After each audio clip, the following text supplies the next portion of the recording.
Hello, everyone, and welcome back to another episode of the Movie Nights Roundtable Live. It is me, Dalton Burdett, with the amazing Nick Iricchio. Nick, how are you, my friend? I'm doing great, buddy, and that is a sick Jaws hat you're repping today. Thank you. Thank you very much. I got it from the Academy Museum when Hannah and I did a little trip and visit there. It was a lot of fun. If they have Jaws merch and it exists, I am getting it. There's a reason why I haven't gone to Universal Studios since they've done the 50th anniversary Jaws merch, because I would leave with no bank account. So that's where we're at. Speaking of no bank account, I went on a fucking killer 4K spree for the Criterion collection sale today. It was Yeah, wonderful. What we get? Rip Oh, off a few tiles. I wrote a list. So here's the thing. I showed self-control, okay? Because they were on sale for like $25 each. I gave myself a $200 limit. And when I wrote down, because I looked at the list and I just let me just write down what I want. When I wrote down what I want, it was 25 movies. I was like, well, we can't Oh do my this. god. So I had to get 8 because that's how the math worked out. But here's what we were able to pull.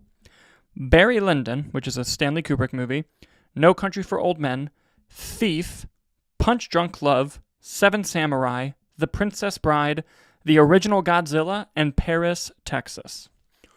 Boom! That is a some solid list. You know, I've always wanted to see Thief. I haven't. Or Seven Oh. Samurai. I would say those are the two that I'd be like, ooh, let me borrow those from that list. I mean, Seven Samurai is one of the classic films. It's long, though. Yeah. Thief, though, dude, such an underrated Michael Mann movie. It's how blue that movie is inspired me to make a lot of the stuff we make blue. So that's I part of it.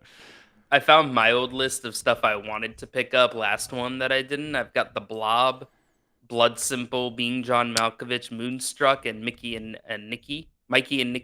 Nice. So I'm very excited to be able to pick those up. I did just see that they were releasing a full like Wes Anderson collection Ooh, for like 300 and something dollars. that's not nothing. But if you can see right here on my bookshelf, those are all of my Wes Anderson Criterions, but they're not in a cool collectible case. And also, I did look because we were talking about it earlier, and I did see that he has two coming out to the Criterion Collection: French Dispatch and Isle of Dogs. Mm-hmm. So, but those don't come out till September, and the pre-order does not count for the Criterion sale. So I will get those the next time. Nobody's cool anymore to make those not on sale. But getting into the show, guys, we have a very fun show for you guys today. A lot of news stories to talk about. Obviously, the main one being the thumbnail you clicked on of the director of the next James Bond film has been confirmed, but we have other stories to talk about and some off-the-tops to go over. And I also want to point out, if you're watching live, please leave your thoughts and comments in the live chat. I'll pop them up on the screen like so, and we'll make you part of the conversation. We'll take time to answer any questions you put in there. If you feel so inclined to leave a super chat, don't feel like you have to, but if you feel like you want to, we'll obviously prioritize those first. First off the top has nothing to do with movies, Nicholas. What do you got? Very, very happy to announce that we have partnered with NordVPN. If you go in our description, you can see our affiliate link. You can sign up and get a discount on your NordVPN services. If you don't know what that is, it is a VPN, which is a virtual private network. We can keep your information protected as you stroll the web. Selfishly, for movies and movie stuff, other countries, for example, have things on streaming services that you can't get here. If you use your NordVPN, you can pretend to be from the UK and watch their version of Netflix, or watch stuff like some other famous British shows that we've talked about on the show, and how I'm definitely going to use this VPN. So there's that. And as part of it, they let me use it, and I'm loving it. And I wouldn't pitch something to you guys that I don't personally like using. So thank you for that. It's in the description, or if you don't want to go to the description, it's nordvpn.com/movie nights. Thank you guys for supporting us to be able to get a little partnership affiliate link there. That's very fun, and enjoy the service. Now, with that down, we actually have some off the tops to get to here. Let's cut to Nicholas's wonderful PowerPoint. Thank you, Nicholas, as always. Of course. And the first thing I want to get into is this. Ironheart is now, half of it is now out, I should say. The latest series in the MCU on Disney+. The first 3 episodes have dropped. The next 3 drop next Tuesday. And I have seen the first three. Nicholas has not, and this is one of the only shows in a while that they haven't sent us early. So I got to be a fan and just watch and binge it and see what I think of it. And here's what I got to say: we had talked about on the show previously that the way that they were marketing Ironheart made it seem like they were kind of sending this show out to die, which kind of disappointed both of us because you're like, man, I was kind of looking forward to it when they announced it. It doesn't look like they have a lot of faith in it though. Well, I've seen 3 episodes. Is the show fantastic? No. Is it bad? Absolutely not. I've been, frankly, enjoying it so far. The first episode is the weakest one, which I think is a problem if you have a show like you need to have a strong pilot. The pilot's not that strong to me. However, episode 2 gets better. Episode 3, even better. Episode 3 is pretty great, actually. I loved episode 3. And I have no idea, at least from the first 3, I have no idea why they were seemingly sending out this show to die. It makes no sense to me. I've really been enjoying it. It's definitely not the worst thing they've made, and I'm just fascinated a little bit by the strategy. But I have to say, of the first half, and this isn't like an official review or anything because we haven't seen the whole show, but of the first half, I've enjoyed it. It's not perfect. It's got some stuff wrong with it, but it has a lot of great things in it too. I think Anthony Ramos and Dominique Thorne and Alden Ehrenreich are all doing an excellent job. They're tying it into the MCU in very interesting ways. I do think there's some camaraderie between characters that isn't quite there, that needs to be there for the story to work. I think that there is some pacing issues with some of the episodes, and I think the pilot episode, to set up the story, the reason why I think it was the weakest is because it just kind of takes a lot of time with exposition to just kind of catch you up as to what's going on with Riri Williams' life. And it wasn't as interesting as I hoped it would be. They have a backstory, very interesting, but where they're at, you could tell they needed to do it to like kick the story off. But like the problem is, like most previous MCU shows, it's only 6 episodes. So while I've loved the 3rd episode, I'm still having in the back of my mind, how the hell are they wrapping this up in 3? How the hell are they going to do that? Mm-hmm. And it's just one of those things that we're trying to figure out. But what I will say is, again, the performances are great. I've been enjoying it so far. And I had a thought and I lost it, but it was good. But when do you plan on watching Ironheart? Do you plan on catching up, or do you want to binge the whole thing when it comes out next week? I do. I'll probably try to catch it this weekend if I can, just to catch up on 1, 2, and 3. And then hopefully, I'm not going to be able to watch the 3 on Tuesday before spoilers flood into my feed, I'm sure of. I guess, is it spoilers, though, if you kind of already know what's coming? I guess just the look and the scenery behind it, maybe, and the context of the story. But I definitely do want to check it out. I think it's an interesting release strategy. And yeah, I don't know. I haven't heard anything like overtly negative. It's just more confusion as to what they're doing with it, why they're doing it, where we're at. And you said there's weird ties into the MCU. Like, are they trying, or are they actually like trying to do some interesting like needle threads throughout? I've enjoyed the ties so far. I think they've been nice.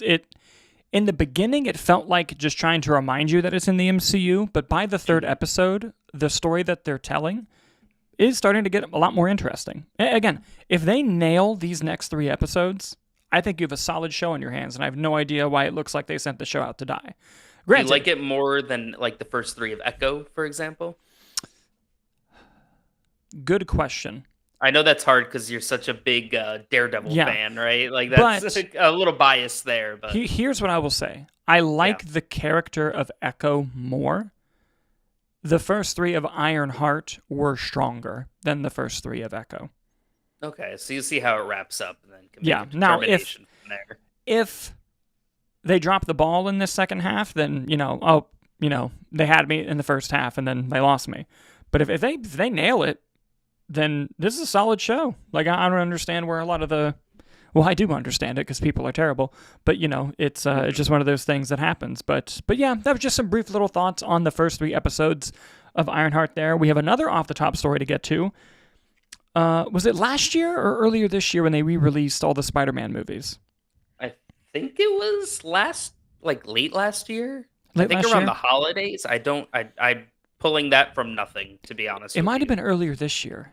Was it March or something? I can't remember. But They released all the Spider-Man movies, including the Sam Raimi Spider-Man trilogy. Well, this fall, they're doing it again. And not only are they doing it again, but specifically, when they re-release Spider-Man 2, it's going to be the 2.1 director's cut of Spider-Man 2, which has never been shown theatrically, one. And two, it's a 4K rendition, which means they'll likely release a 4K version of the 2.1 director's cut, which, to my current knowledge, I don't think exists. So I will be doubling up and getting another second Spider-Man 2. Yes, that is happening. But I'm going. I don't know about you, but I will be there. Yeah, I didn't know this was a thing. Were you aware of it? Was it a long rumored thing? Do people know what the actual like changes are that is different? Did people know what's added? Like I really am in the dark on this one. Yeah, it's been released as a Blu-ray, I think, for a while. Okay. It's not that much longer. I think it's like 10 minutes longer or something like that, but it's basically just little additions to separate scenes, and it might, I don't know this, it might include the deleted scene where Jameson is in the suit. It might include that. I don't know if you're familiar with that. I have seen the image, so that would make sense. Yeah, it might include that.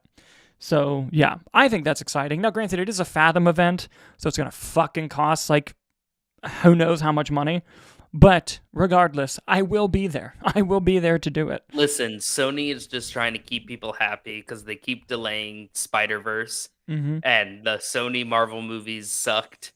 So they're just like, we need to keep the people happy. Let's put Tobey back in theaters again. I like that the Tobey movies have gotten now. This is their second re-release, and they have not done the Andrew Garfield ones. Like, I think they should just put them all back in. They did the Andrew Garfield ones last year. Did they do the Andrew Garfield ones with and it? the Holland ones, too. They did all of them. Did they really? Yeah. Well, clearly those did not perform as well as the Tobey Maguire ones. Also, happy 50th birthday, Tobey Maguire. Yes, that's true. That makes me sad to say for some reason. It makes me feel so also old. Feel old. Yes. Yeah. Oh, yes. Not only that, but like, the best part of doing the re-releases the last time was that they were seeing Spider-Man 3 in an auditorium. Because I saw it the first time in theaters when everyone had these crazy expectations of what this movie was going to be, and then you leave a certain type of way. Watching Spider-Man 3 with a packed audience that knows the movie they're getting, phenomenal experience. An absolutely phenomenal experience. It was great. The movie. It does. It does. But moving on to our next off the top, and this one dropped literally hours ago, and same thing with the one after this. Transformers. It's safe to say hit or miss. I like the first Michael Bay one. I love Bumblebee. I really liked Transformers 1, and I thought Rise of the Beast was pretty good. Well, there's another Transformers movie being developed, and at one point, I hope we still get the Transformers G.I. Joe movie, because I'd be very upset if we didn't. But, separately, there's another Transformers movie being developed, and it's being developed by the man himself, Michael Bay. He is developing his own Transformers film at, I believe it's Paramount that makes those. And not only that, right now, this isn't confirmed, nothing is signed. Apparently, he wants to direct it again. Listen, we have been burned many times by Michael Bay Transformers before. Fucking let him do it. Please let him do it. Like, it's been so long since we've had true Bayham on the screen, you know? And I feel like if he wants to direct this, let him. You know, like, I feel like he didn't want to direct the last, like, 3 that he did. Like, he just had to. And I feel like if he's telling a story that he's like, oh, this would be cool to do, fucking let him do it. Here's the thing about Michael Bay. He gets a lot of shit. The type of film, the blockbuster filmmaking that he's good at is so ridiculously fucking hard that almost no other filmmaker can pull it off like he can. And if you don't believe me, just look up interviews with other filmmakers talking about exactly that, about how mind-blown they are by how talented he is. Especially if you go watch the first Transformers movie, the way that they mix live action and CGI in non-stable shots is absolutely insane. For a 2007 movie, it's crazy. He's great. The Rock is a good movie. I'll say it. He's made some good stuff. The Rock's a great movie. What are you talking about? So is Pain and Gain. I'll say it. Oh, yeah, yeah. I like Pain and Gain. But brief thoughts on Michael Bay possibly directing a new Transformers movie before we go Oh, on. and let's not forget Ambulance off the top here. My God, Did you ever get around to seeing Ambulance? No, I didn't. That movie's 90% drone. It fucking rules. It's so goddamn good. Um, I think it's interesting. I think Michael Bay is both like the best and worst thing for the Transformers franchise. Mm. He's given a lot of the highs, given a lot of the lows. I think that Bumblebee and Rise of the Beast was a nice direction to start taking the franchise, and I think a lot of people were scorned by the last few Michael Bay movies. But I think enough time has passed for the hatred of those to fizzle out and the nostalgia love for the first movie to come back that I Hmm. think that's the crowd you're going to get going into a new Michael Bay Transformers movie is like, "Oh my god, remember the first Transformers? Like, all right, let's go see what he's got if he wants to come back to this." Versus like, "Man, he's cooked, he's tired, he just want to do the." I think that's kind of where I'm at with it, where I think there's going to be a wave of nostalgia love for the first one to Hmm. get people back in seats for another Michael Bay one. All they have to do is release a new trailer with the Linkin Park song, and they're good. Um, Really quick before we move on to our next off the top, some live chats I want to pull up. Hannah says NordVPN, so awesome. Yes, thank you very much. And then she also adds, does Michael Bay bring Shia back? It depends on how willing the audiences accept Shia to be in things again. He's had some Yeah, controversy, obviously.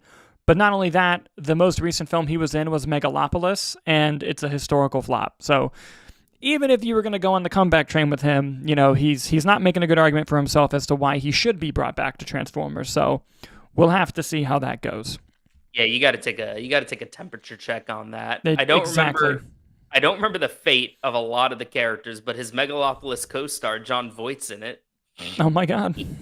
That's I mean, right. but you also got that's another temperature check. But you got like Josh Duhamel. I don't remember if he makes it out. I think he does. I think there's a lot of characters from that first one you could definitely bring back around. Here's the important question. Megan Fox didn't come back for the third movie because I believe she called Michael Bay a Nazi. Oh, And Steven Spielberg was like, can't do that. They fired her. And I wonder if they've made up, because it'd be cool to see her back. mm-hmm. That, Nick, if you want to get people on the nostalgia, just put Megan Fox in the trailer. People will come back. No Megan problem. Fox, Linkin Park, Transformers. No What a time. problem. Welcome back 2007. Yes, absolutely. Guys, we're going to go to the next off the top before we get into our main stories. And this one happened, I want to say minutes ago. It was a few hours. But thank God this finally has occurred. Ladies and gentlemen, after years and years of waiting and speculation, of just wondering, when the fuck is this going to happen? It is official. Matt Reeves and Mattson Tomlin confirmed that the script for the Batman Part 2 is done. Finally. I'm only 20 years older now. Let's hope the first draft is good enough, yeah? I have a feeling that Matt Reeves is the type of writer that edits as he goes, and that's why it takes him so long, and maybe why he doesn't have that many drafts. It would be hilarious if they made this big social media announcement, and then he wakes up to an email from James Gunn tomorrow, like, yeah, I'm going to need you to do this again, buddy. Hey, buddy, remember that Batman movie we're developing on our side of things? Yeah. Can't be doing this. Yeah, but look, I'm happy that the script is done. There's been rumors that Matt Reeves is kind of going through something, and that's what also made him take a little bit longer, which, if that's true, I hope he's okay and everything, but I just want the movie to happen. Right now it's slated for 2027. Let's get going. Let's go. I hope that this is all a big social media ploy just to keep people happy, and they just printed out a fake cover and got Matt Reeves to come in and take a photo. Like a month ago, he was like to James Gunn, like, listen, man, I need like 3 more months with this thing to crack it. And then James Gunn's like, well, can you come in and do this social media post and we'll just keep the people happy? That'll buy you 3 months. Yes. Hopefully, at least that's what happened. Well, not hopefully. I'm saying that would be funny. Hopefully it's just one and done, honestly. That would be funny. Sorry, my brain is off. I had a long day at work. But, yeah, obviously we hope it's done. We hope that everything is going well. And I I just want to know, because clearly this picture had to be approved by Warner Brothers and DC Studios, rather, which means this had to have been done like at least 2 weeks. Like I'm thinking about corporate and how corporate works. You don't just put in a request to post a picture and it happens immediately. That shit takes a while. So like I'm wondering like when was it actually done? And then how long did it take to get this posted? So Well, I know, wasn't there rumor a while back, like a week ago, I think last week, people were saying like, oh, he's going to deliver the script on Monday. So yeah, so maybe there was truth to that, and that photo's just been working since Monday. I don't know. maybe, but James Gunn directly went on social media and said that's not true. But I mean, he's lied before, so I don't know. I don't know if that's true or not not. true. It's happening on Thursday. Yes, correct. But guys, it's now time to move on to our main news stories where we're going to dive in a little bit more and not just be surface level with it. Our first story ties back to a property that is very near and dear to my heart. Young Frankenstein is one of my favorite comedy movies of all time. I love this movie.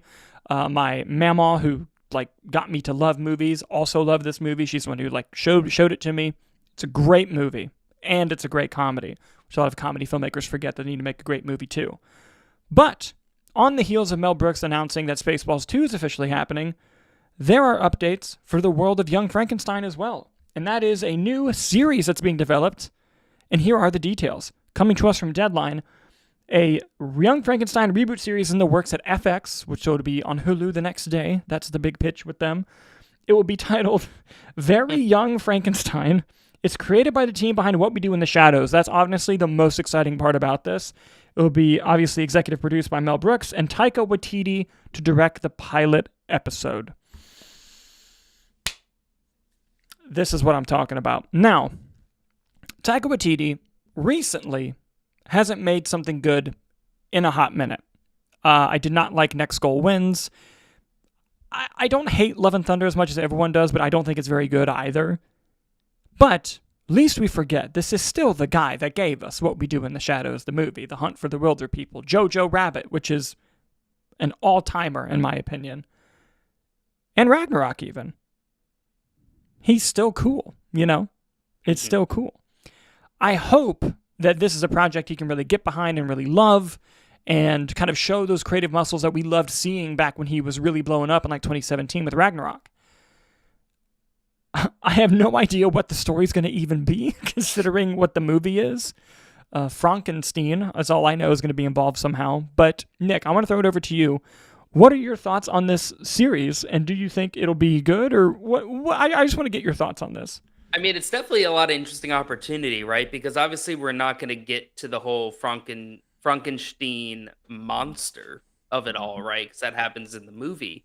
But I think it's a great opportunity for us to show mad scientist Frankenstein and all his original monsters. You know what I mean? Not the iconic Frankenstein monster in that regard, but, you know, some other fucked up shit that he made. I think could be very interesting to see. And listen, I love this movie. I love Mel Brooks. I love the team behind What We Do in the Shadows. And I think that I agree with your sentiment about Taika Waititi. He's also had some, I know he just lost the rights on his Akira movie that he was making. Yeah. His Star Wars movie's stuck in development hell. So I have some hesitation, but I think it'd be an exciting thing to see him kind of go back to his comedy roots a bit, because I thought he did great work with the What We Do in the Shadows TV series. Mm-hmm. You know, so you kind of still get those glimpses of like, all right, he's got it. And I think that kind of humor, personally, I could see pairing very well with Mel Brooks's comedy. And I think more specifically with this type of material, like I wouldn't say like, oh, Taika Waititi Spaceballs kind of thing, you know, but Taika Waititi What We Do in Very Young Frankenstein. I keep wanting to say the Frankenstein joke. I personally, that gets me a little bit excited for it, but my thing is just how do we get Matt Berry cast in it? That's the real question. Yes, that would be amazing. And oh my god, the actor that played Colin Robinson would make such a good Igor, or whatever the character's name is. Igor, like a great but obviously they meet in that movie. So I'm curious what they'll do. I wonder if are they going to dedicate it fully to being a prequel, you know, or are they going to kind of have some wiggle room with the canon and what occurred? Like maybe it's a new story. Maybe it's a direct sequel, and the Very Young Frankenstein is the Frankenstein monster because he was just born at the end of the movie. So, it would be interesting to see, but also it would be cool if, because at the beginning of the Young Frankenstein movie, he's clearly sworn off his family name. Like, this could be about the journey that made him change the name to Frankenstein. Like, what, Yeah, like, just his yeah, whole family dynamic, make it like a family comedy. yeah, yeah, that would be really great. Before we move on, I got some live chats to pull up here. Hannah says, Taika and Young Frankenstein crossover sounds so good. I agree. And Calixer chimes in, yes to Colin and Igor. Absolutely. That would be so funny. But guys, what do you think about Very Young Frankenstein coming to FX, to your television screens relatively soon? Let us know in the comments as we move on to our next story. And this next story was going to be our thumbnail main topic until the James Bond news came out. But this story to me is super exciting. Like, when it happened, I couldn't stop texting Nick, just being like, oh my God, oh my God, oh my God, this is going to happen. This is so cool. A movie that arguably should have won Best Picture is The Social Network, the movie written by Aaron Sorkin, directed by David Fincher, starring Jesse Eisenberg, Andrew Garfield, Justin Timberlake, amazing actors. It's an incredible film. If you've been turned off by the idea of like, the Facebook movie, put that bullshit aside. The Social Network is a fantastic movie. One of the best movies of the past 30 years. It's an insanely great film. I'm just now seeing Calixer's comment saying the real Frankenstein are the friends we made along the way, and that's so fucking funny. So thank you for that. But getting back on topic, the creation of Facebook was obviously a big deal, lending to an interesting story. But Facebook has now been around for a long time, and it's been somewhat connected to things, whether, directly or indirectly, that is token for a good story. And you have Aaron Sorkin, one of the greatest living screenwriters of all time, and it is official. After being toyed around with for a while, The Social Network is getting a sequel. This is very exciting to me. Let's dive into the details. We got this from Deadline. Aaron Sorkin is officially writing and directing this time. Aaron Sorkin will take up directing duties. Screenplays inspired by the Wall Street Journal's The Facebook Files by Jeff Horowitz. It exposed the inner workings of and multiple harms caused by Facebook. Sony will produce again. No cast announced as returning. Now, a lot to digest here.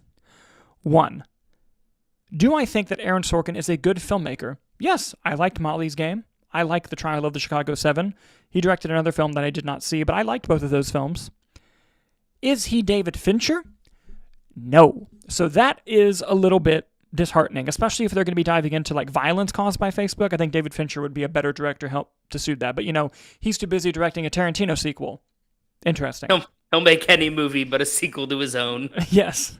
But he looked at the idea of Social Network 2 and Once Upon a Time in Hollywood 2 and said, yeah, I'm going to do that real quick. That's fine. Yes, exactly. But I think that Aaron Sorkin's script is going to be fire. That he's never written a bad script. And the ideas that it could explore are fascinating, by harm caused by Facebook, directly, indirectly. People live streaming, killing people on Facebook was a thing for a while. If they wanted to go really political, they could even get into election stuff with Facebook. Like it could really be a fascinating movie. It's the spread of misinformation. And everything in that regard. Yeah. And I'm so excited that it's happening. Again, I don't dislike Aaron Sorkin as a director. I think he's good. Maybe this is the best thing he's directed. I know the script's going to be great, but do I wish David Fincher was here? Yes. Am I upset about it? No. Before I get into some of these live chats here, Nick, your thoughts on Social Network Part 2 and the details that we know. Well, one, I've never seen the first Social Network. So you motherfucker. Are you serious? Let's just get that out of the way first. I literally just went on this whole fucking speech at the beginning talking about how important this movie is, how great it is. Oh my God, you purposely... I mean, listen, I have heard literally nothing but wonderful things. You purposely didn't tell me that when I was freaking out over text for this moment, you son of a bitch. You're a genius. I've been playing that You're all a genius. Week. I know you. No, but listen, I think I'm with you. I think that just David Fincher, the possibility of David Fincher being involved in a movie and then not being involved in a movie makes me sad. I really enjoyed The Killer last year that he directed. I think that was great. It was called The Killer, right? Am I misremembering the name Yeah, it with Michael was. I got Fassbender? the Yeah, The poster on Killer. the other side of my room here. Yeah, that was a rad movie. I rather enjoyed it. I think that David Fincher's. I mean, that's the guy. I am curious, and I think his pairing with Aaron Sorkin was always great in the past. I think that Aaron Sorkin's a phenomenal screenwriter. One of the best to probably do it, in my opinion. So I think I have some hesitation on him directing it, I guess would be my thing. What I'm curious about, right, is like this idea of the whole, like we're saying, the violence caused by Facebook. We're talking about the spread of misinformation. We're talking about abuse behind the scenes at Facebook as a corporation based off of, like we said in the PowerPoint, the Wall Street Journal article. What I'm curious about, like, do we even need Jesse Eisenberg back as Mark Mm. Zuckerberg?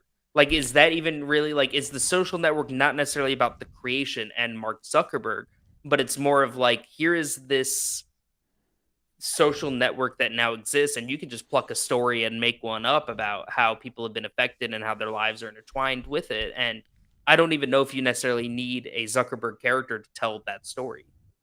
You might not. And it's a great transition, too, because the article goes on to talk about how Eisenberg is not confirmed to return, and it's unknown if he's even going to ask him to. So Yeah. that brings up to your point. He might not need him for the story. And, the movie's not going to be called The Social Network Part 2, by the way. So it's like they could honestly call it, you don't have to put Social Network in the title, and then you could use just real footage of Mark Zuckerberg. But I would like it more if they continued it, because I like that movie a lot, that first one. Well, maybe But even if they're not, like you just said, right? You can use footage of Mark Zuckerberg, like maybe it's playing on a TV. Maybe just get, if you can or want to, get Eisenberg in to like recreate those scenes, well, I feel just to like have like I feel like if you're gonna continuity. pay to have Eisenberg, fucking You put have Eisenberg in it. Eisenberg. Yeah, speaking of David Fincher, he has one of my favorite quotes of any director when it talks about like directing movies, and I'm gonna paraphrase it because I don't know it exactly. But David Fincher is infamous for he's famous. I'm doing the word wrong again. He's famous for taking a long time on his movie sets. Like, his hours are really long. He'll do hundreds of takes on like an insert shot to make sure that it's right. Like, he's very tedious. And he was interviewed one time and someone asked him, like, when you work with all these A-list people that you work with, aren't you worried that they're going to get upset or that their schedule's not, or that their time is being mishandled, blah, blah, blah. And his answer was basically, you're telling me that the movie studio that hired me is paying tens of millions of dollars to have these people there, and the goal is to get them out quickly? Fuck that. I'm going to make sure we get the money's worth. And I'm like, that's a great answer. Like, honestly, that's such a great answer. It's such a... Because, like, I've never worked with an A-list actor, but I've been on sets where someone who is way too good for us, who shouldn't have been on our set, I'm like, hey, let's get them out because they have better things to do. They're giving us Like, their time. Yeah, so, like, I've been under that thing, so it was just an interesting... I just wanted to bring that up. But Yeah, no. the comment section went crazy during this segment, so let me pull that up here. Let's see. Kyler mentioned Brenda Song. Yes, she was in The Social Network as well. That is right. You put in you son of a bitch. I didn't even see it, that you'd never seen The I was Social going to Network. wait, but then you threw it to me, so I just thought I'd give it in. Calixer wants me to put some respect on Brenda Song's name. Very good. Hannah saying, yo, I forgot Justin Timberlake was in The Social Network. He wasn't. He was actually very good. He was good in it. Calixer, add another to the list, Nick. Absolutely. You had mentioned that it should have won that year. Was it like a front runner and it was an upset loss, or are you just saying that it was the best one out of the bunch and what one shouldn't have? It was kind of a front runner, but this was also before the Academy made the changes to actually let, filmmakers and people who aren't 95 and white into the Academy. And I believe The King's Speech won that year. And it beat out Social Network and Inception. Were both nominated, and The King's Speech won. Wait, hold on. I think that was a stacked year if I'm looking at the right year. It was.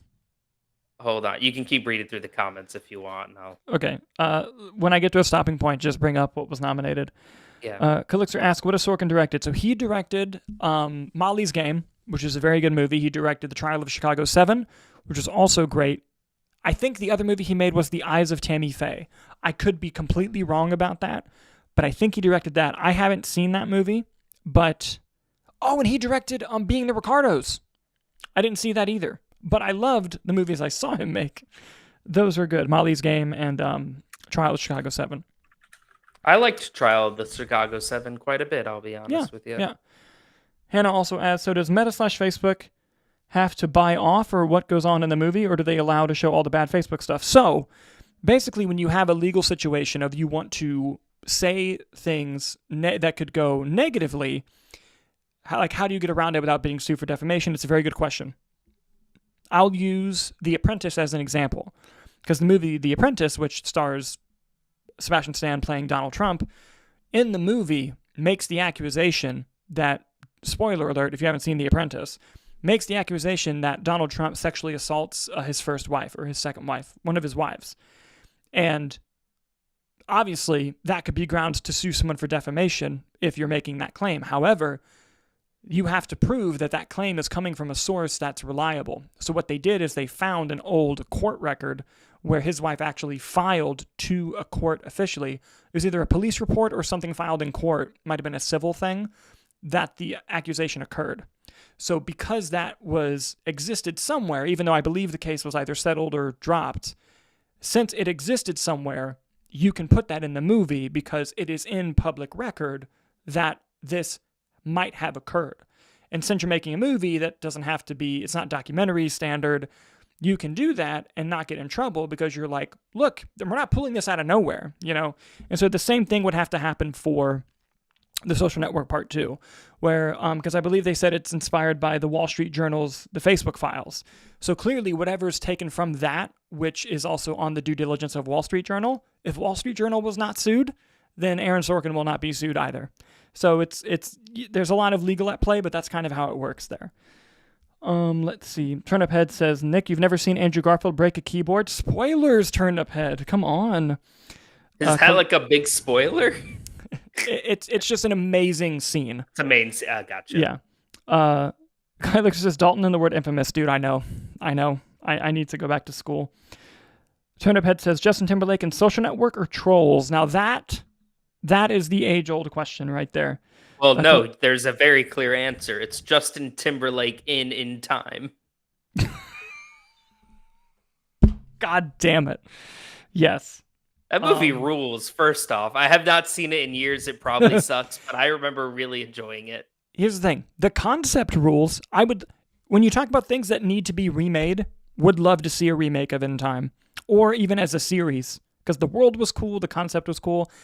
The movie's okay, but Roger Deakins shot it, and he shot it on digital and not film. And it was one of the things that convinced him that he could shoot digitally and still make it look good. So thank you to In Time for digital Roger Deakins. The sacrifice was worth it in the end. Yes. Turnip Head brings up Social Network soundtrack is goated. Yes, it is. I believe Nine Inch Nails did the score. And the needle drops. Nick, The Social Network opens to a needle drop of the White Stripes into a 9-minute breakup scene. All dialogue. Hell yeah. That's art. That's filmmaking. Calixto mentioned that he's a fine director. Yes. Turnip Head. I didn't say why he broke it. Hey, that's fair. Calixto said, I rewatched In Time last year, does not hold up, or it does if you like movies from Legacy, or from Tron Legacy. Okay. There you go. That makes sense. I have never seen Tron nor Tron Legacy. We could start a whole channel of you just watching things. We could. And we would actually get views. They do very well. Anyway, poor guys. Schmuck in his late 20s watching Tron for the first time. That's the title of the video, by the way. Some poor schmuck in his late 20s. Oh, God. Elixir says, bro, get this Nick guy off the movie channel. I can't because he loves Nick Cage, and that's important to the channel. But anyway, guys, what do you think about The Social Network Part 2 officially happening, or what do you think will be in the movie? Let us know in the comments as we move on to our main topic story. We made them wait too long, but that's okay. Nick and I have been covering for a long time the updates for the new James Bond film. The fact that Amazon has now taken a full creative control of James Bond, And we had talked about on the show, you can find the video on the channel, that we did not think it was a very good idea and that we were kind of worried about it. Well, they've now made a move that makes me go, God damn it, that's good. God damn it, that's good. And that is this. The director of the new James Bond film is gonna be Denis Villeneuve of Dune fame, Dune Part 2 fame, Arrival fame, Prisoners fame, which, by the way, Prisoners is a fucking phenomenal movie, for those of you that haven't watched it. Sicario fame, amazing film as well. Enemy, I'm trying to get his movies from the top of my head. I know I'm missing some, but that's okay. Here are the details that we have so far. There's a lot to break down here. Whew. Denis Villeneuve is confirmed to direct the next Bond film. Project is set up at Amazon, like we said. No casting for Bond has been announced, and they won't cast Bond until the script is finished. Villeneuve promises a bold new direction for the franchise, and here is his quote here that I'm going to try to do directly. Some of my earliest movie-going memories are connected to 007. I grew up watching James Bond films with my father ever since Dr. No with Sean Connery. I'm a diehard Bond fan, and to me, he's sacred territory. I intend to honor the tradition and open the path for many new missions to come. This is a massive responsibility, but also incredibly exciting for me and a huge honor. David and I are absolutely thrilled to bring him back to the screen. Thank you, Amazon MGM Studios, for the trust. Blade Runner 2049, that's what I forgot, because that movie fucking rules. Here are some other interesting details that are important to know, though, because this is where it gets interesting, because I mentioned a second ago, damn, Amazon, that's good, you nailed it. However, Denis Villeneuve will not have final cut on the movie. He's only signed on for one project, but that could change if it was successful. The studio is searching for a new writer, and like we said earlier, James Bond will be cast after the script is finished. Those specific details come from Puck News. Matt Belloni, I believe, wrote it. Nicholas. So much to break down here. A lot to break down. Firstly, holy fuck, I'm excited that Denis Villeneuve's making this movie. That's so awesome.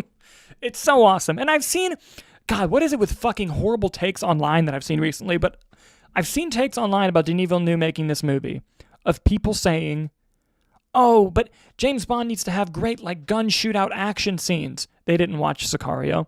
Oh, this movie needs to have, like, real sex appeal and, like, sexual tension with the ladies and blah, blah, blah. Did you not watch Blade Runner? Did you not watch Sicario with Emily Blunt? Did you not watch Dune Part 2? That whole scene with Leah Seydoux and Austin Butler just radiated sexual energy. I think the guy's going to do just fine. I think he's going to do great.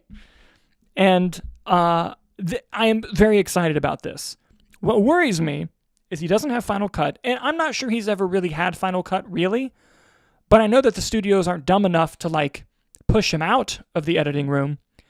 So it's one of those things where, yes, I'm still wary of what Amazon's plans are for this IP, as we mentioned earlier. However, this is a fantastic hire, and it's one that is very surprising. Some additional details that I did some extra research on about this are, apparently it came down to between Denis Villeneuve and Edward Berger. And Amazon picked Denis Villeneuve basically without announcing that they were going to. Apparently it shocked a lot of people because he was not the cheaper of the two, and he was not the less busy of the two.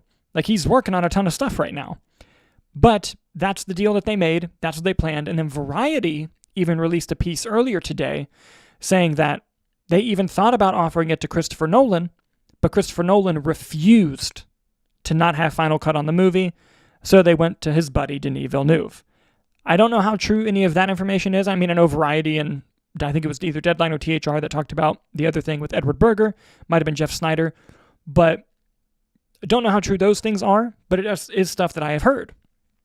Now, that's a lot of shit. I'm going to throw it over to you, Nick. You've heard me spiel about this. You've seen the information. Yeah. What's going through your head? I have a lot of thoughts on this. One, I think that Denis Villeneuve is one of the best directors working. I think that he is an excellent choice for Bond for all the reasons you said. When it comes to the action, when it comes to the fighting scenes, when it comes to the character energy, sexual energy, right, that you want from James Bond, the gravitas and magnitude that he's been able to make his characters feel like, I think was very interesting. And I think the best part is all of his characters, even in the outlandish settings and situations they're in, they feel real, they feel deep, they feel human.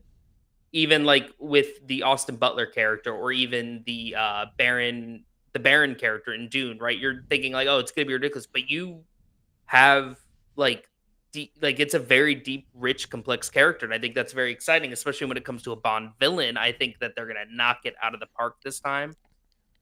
But it also, to me, I don't want to say it feels like a safe choice. It's a very surprising, just from the sheer fact of like, oh, I didn't think he'd do it, you know. But it is Mhm. it's the guarantee that you're going to get a great Bond film. And I think that's what they need. I think that's what the James Bond brand needs. But someone who has seen a lot of the Bond movies, right? You kind of want a fresh energy. Like I think there's a lot more interesting choices that they could have made from a directing standpoint. So while I think it's a great choice, I do kind of have this mixed. I feel like playing it safe feels like the wrong word to me, but it's just like I don't know. I feel like there was some more interesting choices out there that they could have went with. Hearing Edward Berger was in the running,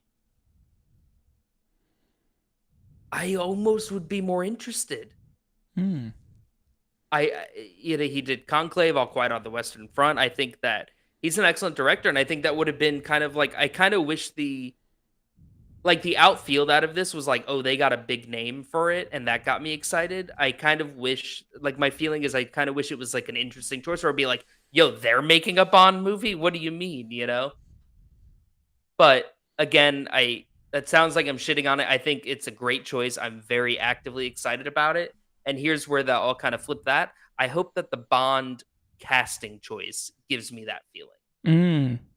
Mm. Like, I hope maybe they take that in the interesting direction versus like oh, Henry Cavill is James Bond, and it's like, well, yeah. Who else would be James Bond? You know what I mean? Like, Mhm. I want to kind of open it up and be like, oh, all right. You know, like the same like Robert Pattinson Batman. You're like, oh,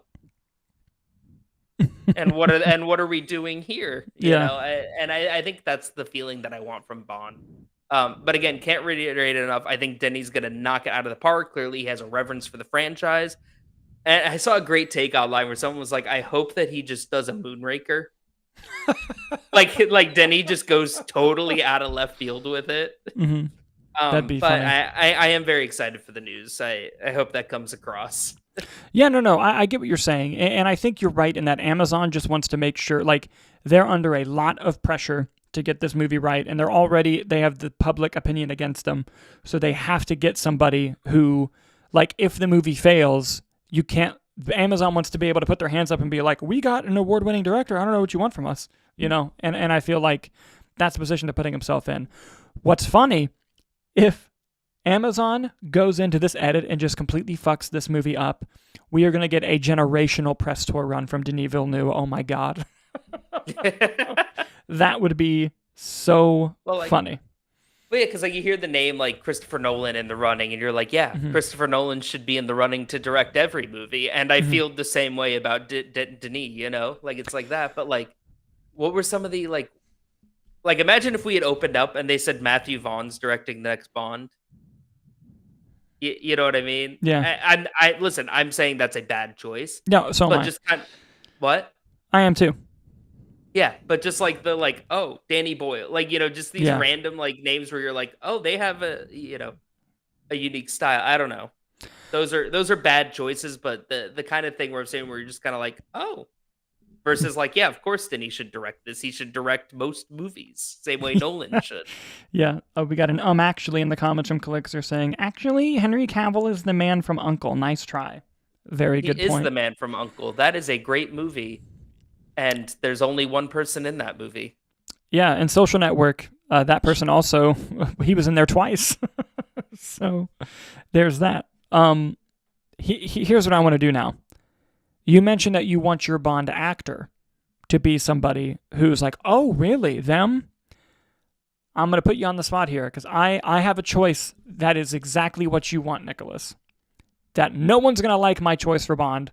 I think it's perfect, actually. Oh, I'm boy. going to throw it to you first, though. You're casting James Bond. Who do you pick? That's such a tough one. Honestly, I did not hate the rumors of Josh, not Josh O'Connell. I wanted to say that. Who is Challengers?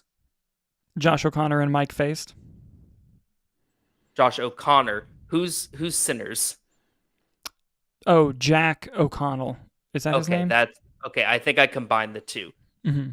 Josh O'Connor. Okay.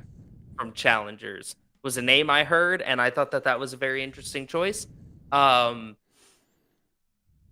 tell you what, I really liked the guy from F1, Damson Idris. Damson Idris. Mm-hmm. Damson Idris. I thought he was a great actor. I could see that being something. I don't know.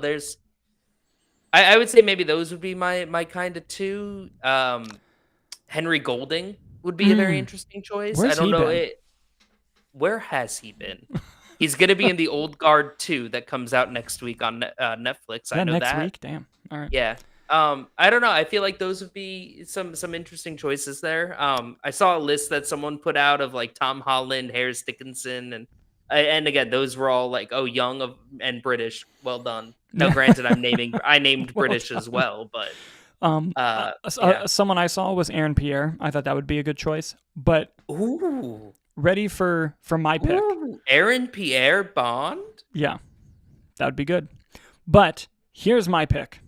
And I will defend this pick until I'm dead, okay? I think this is the person you choose if you want to be like, what? Like you wanted to get the same reaction you got from like Affleck and Pattinson of like, this? Really? And then they come in and just fucking blow your mind with how good they are. The new James Bond should be Will Poulter. That should be James Bond. And I will die on that hill. He's a phenomenal actor. He looks incredible ever since he got into Adam Warlock shape. He's from the UK, I'm pretty sure. And he would be a choice where you're like, really? This guy? And then he comes in. He's never given a bad performance. Will Poulter has never given a bad performance. And he has range. He has serious range. I think he would be fantastic as James Bond. I'd love to see it. And if you wanted to do a one-off movie, because like Denis could just be doing one film, I saw this online. This isn't me. There is a king currently in England now. It's no longer a queen. You could call this movie, have it be a one-off, and call it On His Majesty's Secret Service. That would be good. I like the Will Poulter idea. I won't lie. Thank you. I thought I was going to get shit for it. No, I could see it. Give him some dark hair. Let him. Oh, I guess what's his name? Craig had some light hair there at the beginning. Yeah, he was the first blonde Bond. Yeah, I guess I am defaulting to like the slick jet black. And he got roasted for it, and he's arguably the best one. So fuck people.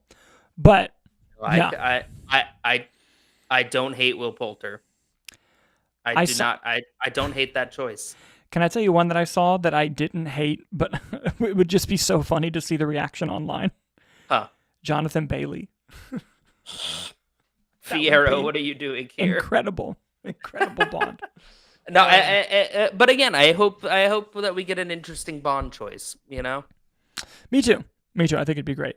Even if it, like you said, even if it is just a one-off, and maybe they kind of go a little more serialized with it again, because especially if you put it out with a frequency, you don't have to reintroduce like your M's, your Q's. Like people kind of like, you don't have to give them a whole thing. You'd be like, oh, that's Q this time. Like let's go. Yeah. No, I don't dislike it.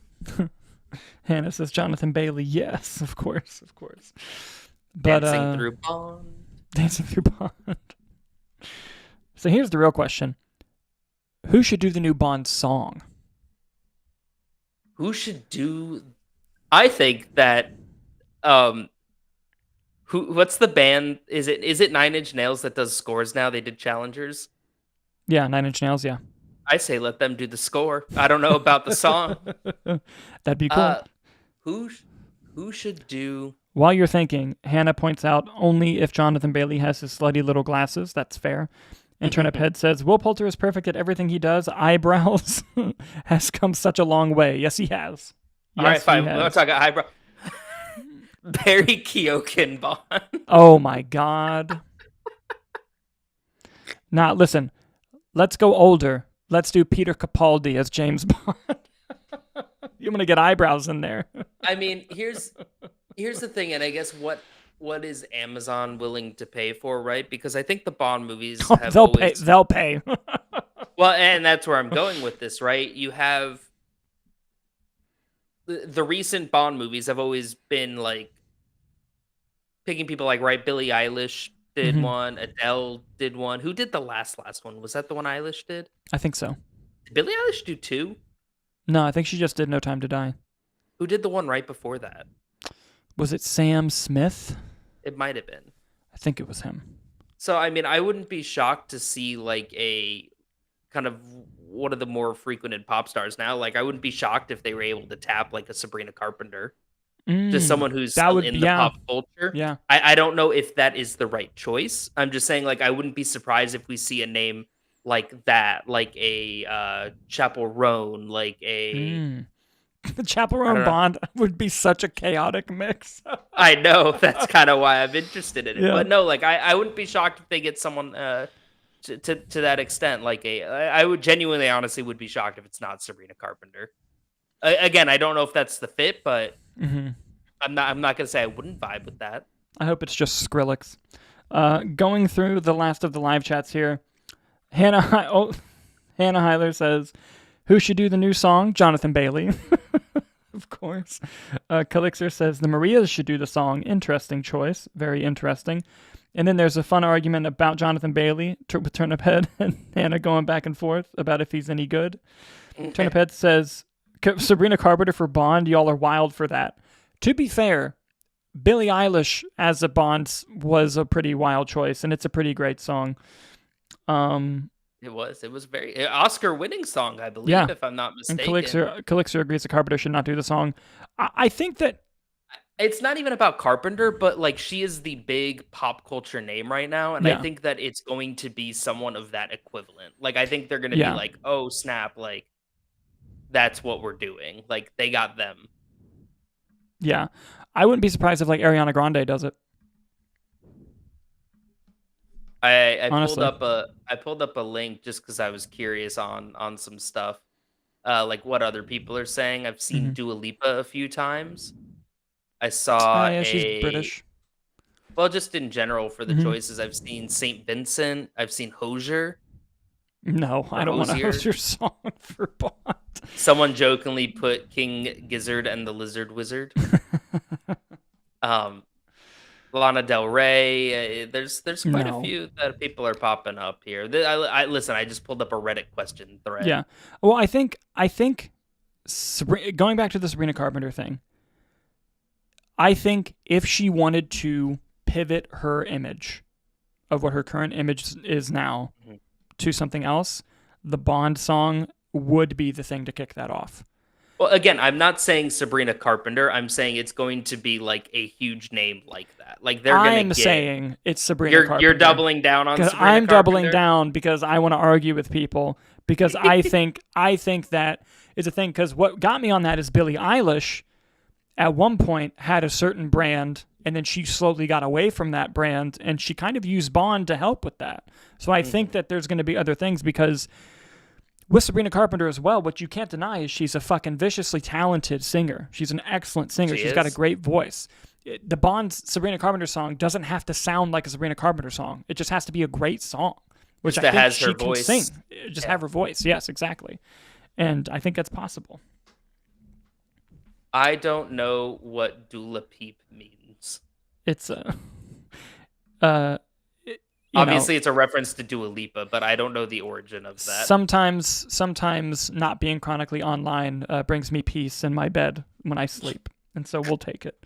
Turnip says King Gizzard and the Lizard Wizard is the greatest name for a band ever, and has one of my top favorite songs of all time. So there you go. I had a D&D character named Gizzard the Lizard Wizard, and then I discovered that was a band name. That's crazy. That's a crazy coincidence. Well, he was not a king, There you but go. he was, in fact, a lizard wizard. Just add it to the list of ideas that I've had that have been ending up being other things already. Yep. There you go. All right. I'm going to hit you with a question, then we can go. All right. Sabrina Carpenter. What's more likely? Harry Styles is in a Bond film or he does the song?